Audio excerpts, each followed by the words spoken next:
ये रोहतक लोकसभा की जो रैली होनी है 25 जून को शाम को 3 बजे अनाज मंडी में, उस रैली की तैयारी के लिए वर्कर्स की मीटिंग बुलाई थी। सबको जिम्मेवारियां सौंपी गई हैं और बड़ी तगड़ी रैली जो है अनाज मंडी में ये संपन्न होगी। 25 तारीख को हमारी 3 रैलियां हैं। एक रैली है फरीदाबाद लोकसभा की, फरीदाबाद में होगी। एक रैली हमारी जो है गुड़गांव लोकसभा की है, पटौदी में होगी। और एक रोहतक लोकसभा की रैली है जो रोहतक में होगी अनाज मंडी में। अर्जुन राम मेघवाल जी उसमें मुख्य रूप से होंगे, संजीव बाल्याण जी रहेंगे, मैं भी रहूँगा और डॉक्टर साहब जो है इस रैली के कन्वीनर हैं, संयोजक हैं, क्योंकि हर लोकसभा में हमने सांसद को ही जिम्मेवारी सौंपी है कि उस रैली का कन्वीनर रहे। अजय बंसल जी को, राजकुमार शर्मा जी को उसके इंतजामात की ड्यूटी लगाई है। बाकी सभी जिला अध्यक्षों को, सभी मंडल अध्यक्षों को और जो भी चुनाव लड़े हुए व्यक्ति हैं 9 की 9 लोकसभाओं से, हमारा एक विधायक है, बाकी 8 लोग चुनाव लड़े हुए हैं, उनको भी जवाबदारी जिम्मेदारियां सौंप दी हैं। बहुत तगड़ी रैली होगी। अच्छा, आज भूपेंद्र हुड्डा रोहतक में थे और उन्होंने कहा है कि जिस तरह से ताबड़तोड़ रैलियाँ हो रही हैं बहुत देर हो चुकी है, प्रदेश में कांग्रेस की सरकार आएगी। देखिए, उनको सपने देखने से कौन रोक सकता है। ये सपने तो उन्होंने 2019 में भी देखे थे और 2014 में भी था। सरकार तो भारतीय जनता पार्टी की केंद्र में भी बनेगी, 10 की 10 सीटें लोकसभा जीतेंगे और राज्य में भी तीसरी बार भारतीय जनता पार्टी की सरकार बनेगी। लेकिन उन्होंने अपने विकास के अपने दौरान जो विकास किया वो 2.5 रुपये के चेक सबको पता है। पूरा हरियाणा उनके विकास के कारनामों को जानता है। 8 साल तक जो स्वामीनाथन रिपोर्ट को पैरों नीचे दबाए बैठे रहे, सबको पता है। हुड्डा कमेटी की अपनी रिपोर्ट इम्प्लीमेंट नहीं करा पाए थे, सबको पता है।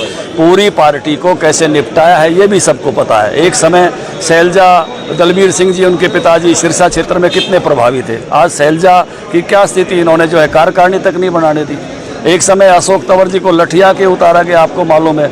आज भी उदय भान जी अपनी बॉडी नहीं बना पा रहे हैं। और आप देखिए, एक समय राव इंद्रजीत सिंह जी कांग्रेस के बड़े नेता थे, आज हमारे बड़े नेता हैं। एक समय कुलदीप बिश्नोई कांग्रेस के बड़े नेता थे, आज हमारे बड़ा नेता है। और सुरजेवाला जी कभी जींद और कैथल में प्रभावी होते थे, उनको जाके उनका जो कांटा काटा रामबिलास जी के शब्दों में मैं कहूँ तो जाके जयपुर से राज्यसभा में जाना पड़ा।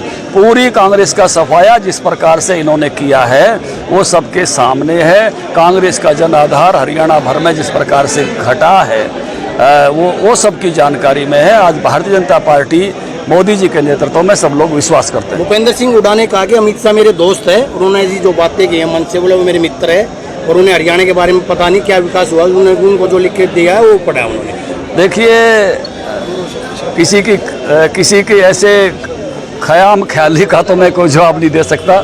मुझे लगता है कि अमित शाह जी इस देश के सबसे स्मार्ट गृह मंत्री हैं।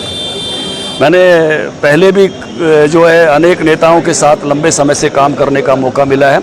भाजपा और विपक्ष की सरकारें भी देखी हैं, लेकिन जिस तरह से इस शख्सियत ने धारा 370 पूर्वोत्तर भारत, पूरे भारत में से आंतरिक ऐसी शांति की, आतंकवाद की घटनाएं यहाँ बंद हो गई। बहुत ही स्मार्ट गृह मंत्री है, जिनके एक एक आंकड़े, एक एक शब्द का पता होता है। इसलिए जो काम लोगों को भी पता है यहाँ क्या काम हुए हैं। कांग्रेस के झूठ बोलने से लोग, ये नसबंदी किसने कराई थी जी? 25 जून आने वाला है, लोग डोली कूद कूद के भाग के जाया करते थे, सबको पता है ना।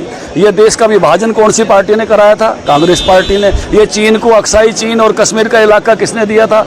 कांग्रेस पार्टी ने। सब जानते हैं इनकी हकीकतों को। जिसने देश में लोकतंत्र 1 साल के लिए स्थगित किया था, कौन सी पार्टी ने किया था? इन्हीं की पार्टी ने किया था। मैं कहने लग रहा है इनके 1.5 रुपये के, 2.5 रुपये के चेक भूले नहीं हैं। पूरे इनके 10 साल के शासनकाल में 1100 करोड़ मुआवजा नहीं दिया गया। हमने हर साल 1100 करोड़ कंपनसेशन दिया है। किसान सम्मान निधि है, शब्द भी नहीं जानते थे। तो ये तो केवल और केवल बयान वीर हैं, इससे ज्यादा कांग्रेस का कुछ नहीं। रुको, क्या चुनाव से पहले पीओके भारत में मिल जाएगा? भारतीय जनता पार्टी के जैसे वरिष्ठ नेता और उत्तर प्रदेश के मुख्यमंत्री ने कहा।